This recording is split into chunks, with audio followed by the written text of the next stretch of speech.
Hello there, welcome back to our channel. Today I'll guide you through resizing photos on your iPhone without cropping using the image size app. Let's get started. If you don't have the image sizer or photo sizer app, head over to your app store, tap on the search tab at the bottom of the screen, then type image size or photo resizer in the search bar. Tap on it and download it. Once installed, open the image sizer app, the photo resizer.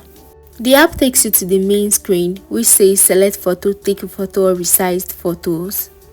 Navigate through your photo library and select the photo you wish to resize.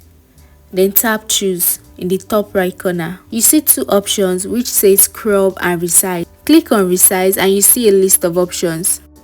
We have the percent option right under and you can always customize to your preference.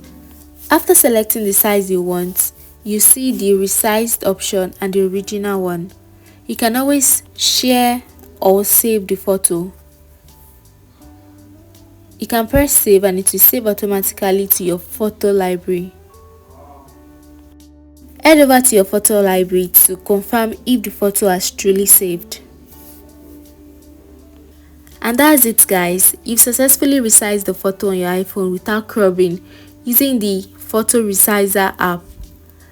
This method allows you to adjust photo dimensions precisely to fit your requirements while preserving the entire image content. If you found this video helpful, kindly like, comment and subscribe to the channel, and I will see you in our next video. Bye bye.